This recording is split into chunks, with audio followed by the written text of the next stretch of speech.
Good morning, students. Welcome to the class of accountancy. So today we will start new chapter 7, origin of transaction, source document, and preparation of vouchers. So what are source documents? Source documents are the proofs on the basis of which we record transactions in our account book. हम accountancy में हमने एक feature भी पढ़ा था, verification. Accountancy एक हमने verifiable objective पढ़ा था कि हम अकाउंटेंसी में जो कुछ भी रिकॉर्ड करते हैं वो वेरीफाइबल होना चाहिए. It should be based on some proof and that proof is known as source document. Source documents 7 types के होते हैं. सो we record transactions in the books of accounts on the basis of evidences which are bills of purchase, invoice for sale, debit and credit notes. These evidences being the basis of recording entry are known as source documents because हम entry को इसके base पर record करते हैं, इसलिए इसको source document भी कहते हैं. Rules of debit and credit are applied to each transaction and a voucher is prepared before recording it in the books of original entry. और जब हम ट्रांजेक्शन को बुक्स में रिकॉर्ड करते हैं उससे पहले हम एक वाउचर बनाते हैं. उसमें हम ये लिखते हैं कि कौन सा अकाउंट डेबिट होगा और कौन सा अकाउंट क्रेडिट होगा, और उस वाउचर को हम बोलते हैं अकाउंटिंग वाउचर.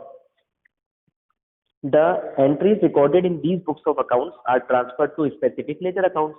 और उसके आगे का स्टेप हम जानते हैं कि उसको हम लेजर में ट्रांसफर करते हैं. In this chapter source document and vouchers shall be discussed.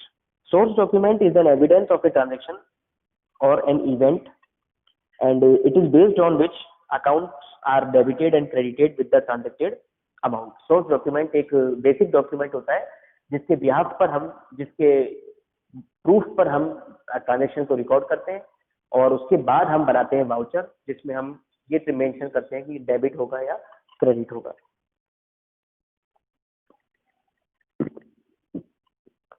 Source document is of prime importance in accounting because accounting is based on factual financial information that is evidence. Source document एक बहुत important चीज है because हमारी जो accounting है वो financial information पर based होती है जो कि factual होना चाहिए, किसी proof पर based होना चाहिए. For example, cash memo बनाते हैं हम जब हम cash sell करते हैं, और invoice हम बनाते हैं जब हम credit sell करते हैं, and bills of purchase जब बनता है जब हम credit purchase करते हैं, एंड रिसिप्ट बनाई जाती है जब हम कैश रिसीव करते हैं किसी से.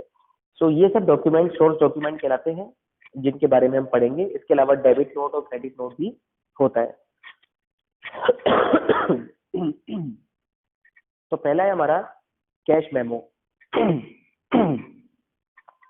Cash memo is prepared by the seller when goods are sold against cash. It has details of goods sold, quantity, rate of each item, and the total amount received, besides the date of transaction and other terms and conditions if any. It is an evidence for the purchaser for goods purchased against cash, and for the seller, it is an evidence of sales for cash. तो cash memo तब बनाया जाता है when we sell goods for cash. जब हम cash cell करते हैं तो हम बनाते हैं cash memo.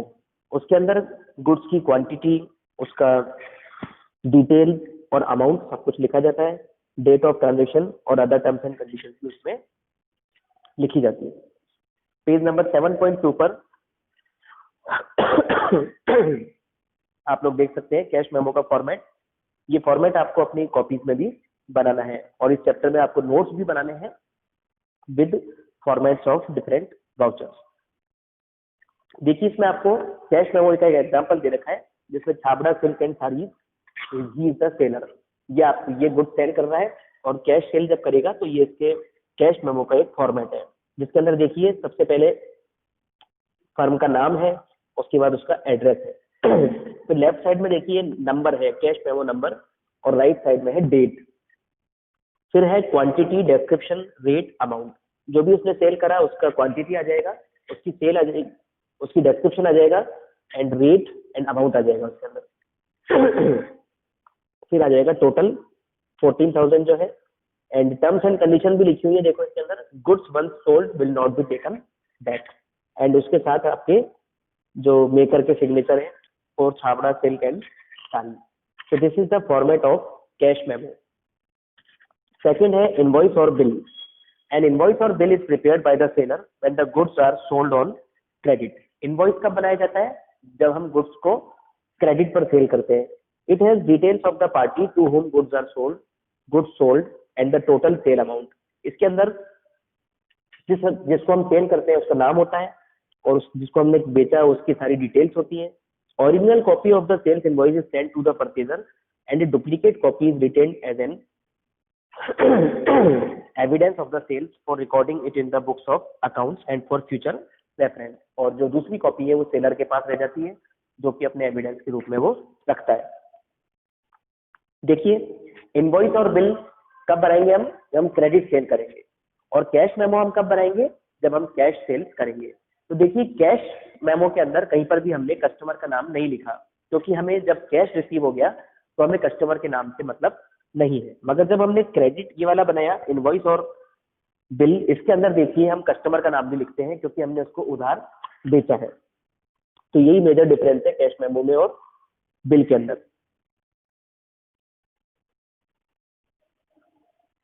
For the purchaser, credit purchases are evidenced by bill received from the supplier.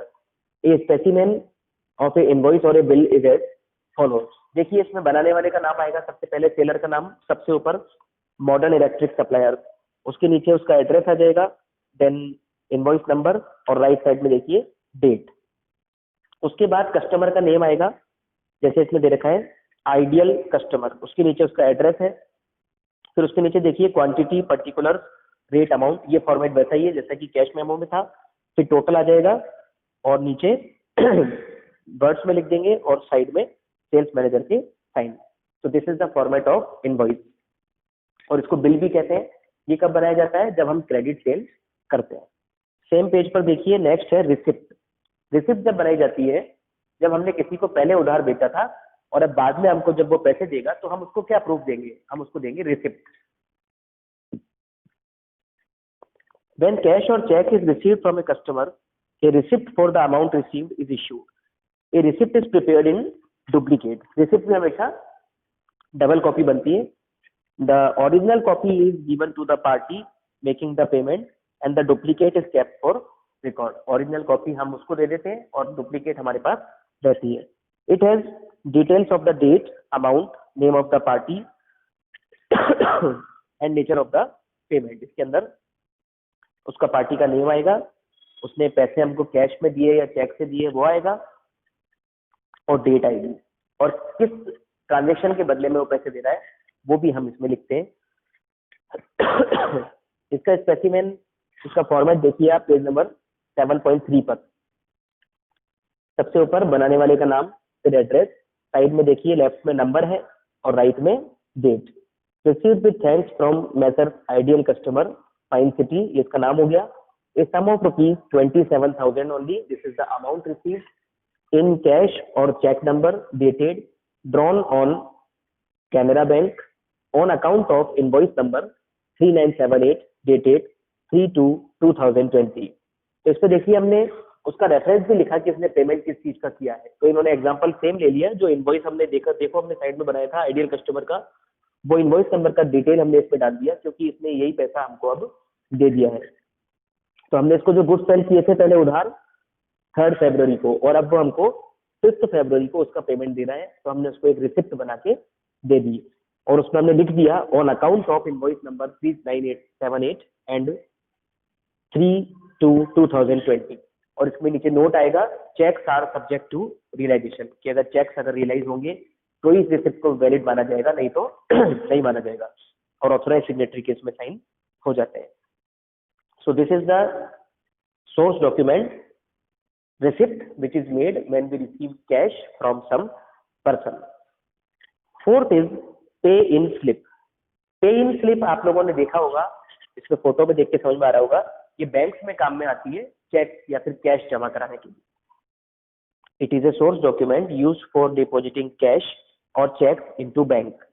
Pay in slip is a form available from a bank. एक form होता है जो बैंक में मिलता है. It has a counter foil which is retained by the depositor. Counter foil देखिए इसमें side में एक अलग से कॉलम बना हुआ है. आप फॉर्मेट पे देखिए लेफ्ट साइड में जो है, जो छोटा वाला बॉक्स है ये अपना होता है काउंटर फॉइल। बैंक वाले इसमें अपने को साइन करके दे देते हैं कि हमने कितना कैश बैंक में जमा करवाया है। Nowadays, banks place a box in which checks along with the filled paying slips can be dropped. आजकल बैंक में एक सिस्टम हो गया है कि एक चेक ड्रॉप बॉक्स बना दिया जाता है, उसके अंदर हमें जो भी चेक जमा कराना है हम उसमें इस फॉर्म को फिल करके अटैच करके उसमें डाल देते हैं। In such cases counterfoils are not sign, और बैंक में काउंटर फॉइल में साइन नहीं किया जाता, फिर भी हम चाहें तो काउंटर फॉइल को अपने पास रख सकते हैं as a proof. The counterfoil of the paying slip gives details regarding the date and the amount in cash or check deposited. Counter foil के अंदर एक जो पार्ट्स होते हैं उसके अंदर सारी डिटेल लिखी जा सकती है, किस डेट को हमने कितना पैसा या चेक जमा करवाया। The specification of a paying slip is as follows. तो आपको सारे के सारे फॉर्मेट अपनी कॉपी में बनाने हैं और नोट्स भी बनाने हैं। नेक्स्ट है check. Check is a document in writing drawn upon the bank with which the account is held and is payable on demand. Cheque एक डॉक्यूमेंट होता है जिससे हम साइन करके किसी को देते हैं, वो एक ऑर्डर होता है बैंक को कि जिसका नाम उस पर लिखा है उसको पेमेंट करना है। The bank supplies the cheque forms. Cheque bank द्वारा अपने को सप्लाई की जाती है, हम खुद चेक नहीं बना सकते। The name of the party to whom payment is to be made is written after the word pay to. आप फॉर्मेट पे देखिए पे टू लिखा हुआ है, उसके आगे हम लिखते हैं उस पार्टी का नाम जिसको हमें पेमेंट करना है। Then the amount is written both in word and figure. फिर हम उसमें अमाउंट लिखते हैं जो पेमेंट करना है, वर्ड में भी और फिगर में भी, दोनों मैच होना चाहिए। A cheque is dated and sign by the drawer, और उसमें हम डेट डालते हैं और उस पर साइन करते हैं। The check details are entered on the counter file which remains with the account holder. इसमें भी एक काउंटर फाइल होता है जो कि अधिकतर फर्स्ट पेज पर मिलता है, जिसमें हम चेक नंबर और किसको दिया वो लिख सकते हैं। And is the source voucher for recording the transactions in the books of accounts. वो इस तरीके से हमारा सोर्स वाउचर का काम करता है। पीछे आपको चेक का फॉर्मेट दे रखा है, चेक आप लोगों ने देखा होगा, पे टू और रुपीज आ जाते हैं इसके अंदर, डेट और सिग्नेचर। नेक्स्ट है डेबिट नोट। डेबिट नोट हमने पढ़ा था जब हमने सब्सिडरी बुक पढ़ी थी, और आप लोगों को याद होगा हम डेबिट नोट बनाते हैं जब हम किसी को गुड्स रिटर्न करते हैं। When we return goods to our creditor we debit our creditor and in that case we will make debit note. Debit note is made out evidencing that a debit has been made to the account of the party named in the debit note. ये इस बात का proof होता है कि हमने किसी को डेबिट किया है। It details the reason for the debit, उसके अंदर हम डेबिट का रीजन भी लिखते हैं। For example, a seller of goods will make a debit note if he finds that his goods have been invoiced for less amount. कोई seller भी debit note बना सकता है अगर उसने किसी कस्टमर से पहले पैसे कम चार्ज कर लिए हो तो। आप सोचिए, अगर आपने किसी सेल को 1,20,000 की जगह 1 लाख का बिल काट के दे दिया तो आप क्या करेंगे? उसको 20,000 और डिमांड करेंगे उससे। और जब आप किसी कस्टमर से 20,000 और डिमांड करेंगे तो आप क्या एंट्री करेंगे? कस्टमर टू सेल, तो आप कस्टमर को डेबिट करेंगे। तो इस केस में भी आप डेबिट नोट बना सकते हैं। Similarly, a purchaser of good will make a debit note if the goods have been over invoiced और he has return the goods और the seller has allowed a lower discount. कुल मिला के कहने का मतलब ये है कि हम जब भी क्रेडिटर को डेबिट करते हैं तो हम डेबिट नोट बना सकते हैं। जैसे हमें उससे डिस्काउंट मिल गया तो हम क्या एंट्री करेंगे? Creditor to discount receive. हमने क्रेडिटर को डेबिट करा ना, तो उसमें डेबिट नोट बन सकता है। हम जब गुड्स रिटर्न करते हैं तब तो डेबिट नोट बनता ही है, बिकॉज हम एंट्री क्या करते हैं? Creditor account debit to purchase return. हम उसको डेबिट करते हैं तो डेबिट नोट बना सकते हैं। और तीसरा इसने बता रखा है, जब हमारे जो उसने को हमको बिल बना के दिया वो ओवर इनवॉइस कर दिया, मतलब उसने ज्यादा अमाउंट का बिल बना के दे दिया, तब भी हम क्या करेंगे? उसको डेबिट करेंगे। तो इन सारी ही केस के अंदर हम उसको डेबिट करते हैं। So we can make debit note. इन सब बातों को अपने नोट्स में अच्छे से लिखिएगा और याद करिएगा। The effect of a debit note is that amount due to the supplier is reduced और if the account is already settled goods can be purchase further without payment. कुल मिला के उसको डेबिट करने का मतलब ये है कि हमने उसके अकाउंट को रिड्यूस कर दिया है, क्योंकि क्रेडिटर का नेचर होता है क्रेडिट। और जब हम उसको डेबिट कर देंगे तो उसका नेचर रिड्यूस हो जाएगा। अगर उसका कुछ अमाउंट ड्यू है तो वो कम हो जाएगा, अमाउंट ड्यू नहीं है तो हम जब उससे फ्यूचर में परचेज करेंगे तो हम उतना पैसा उसको कम देंगे। ये मतलब है डेबिट करने का। A specimen of a debit note is given below. Debit note का स्पेसिमेन देख लीजिए आप। इसमें सबसे पहले बनाने वाले का नाम, प्रोवोग, उसका एड्रेस, साइड में लेफ्ट में नंबर, राइट में डेट, और अगेंस्ट। अगेंस्ट मतलब हम उसको डेबिट नोट क्यों बना के दे रहे हैं, against Messrs high and low new Delhi, जिसको बना के दे रहे हैं उसका नाम। उसके नीचे नरेशन आएगा, goods return as per delivery challan number 93, हमने उसको गुड्स भेजे हैं, उसका प्रूफ हम लिखेंगे, उसके नीचे हम रुपीज लिखेंगे और साइड में मैनेजर के साइन होंगे। This is the format of debit note. Debit note कब बनता है, जब हम किसी को डेबिट करते हैं। तो किसी को डेबिट कब कर सकते हैं, जब हमने किसी से गुड्स उधार खरीदे हैं और हम उसको वापस रिफंड कर रहे हैं, गुड्स रिटर्न कर रहे हैं, या फिर हम उससे डिस्काउंट रिसीव कर रहे हैं, या फिर उसने हमको ज्यादा का बिल बना के दे दिया, हम उसको अमाउंट को रिड्यूस कर रहे हैं। दूसरी बात, हम अगर हम कस्टमर हैं, हमने किसी से गुड्स खरीदे हैं और हम डेबिट नोट बना रहे हैं, तो इसका मतलब ये है कि हमने किसी को गुड्स सेल करे हैं और हम डेबिट नोट बना रहे हैं, तो इसका मतलब ये है कि हमने उससे पहले कम रुपीज चार्ज किए थे, अब हम उस रुपीज को, उसके बिल के अमाउंट को इंक्रीज कर रहे हैं, तो भी हम उसको डेबिट करेंगे। तो एक डेटर डेबिट नोट कब बना सकता है, जब वो गुड्स को रिटर्न कर रहा है या डिस्काउंट रिसीव कर रहा है, या फिर वो उसका बिल ज्यादा बन गया है। और एक क्रेडिटर यानी कि सेलर डेबिट नोट कब बना सकता है, जब उसने सेल्स को अंडर चार्ज कर दिया और अब वो बिल के अमाउंट को इंक्रीज करना चाहता है। आगे सीखिए आप क्रेडिट नोट।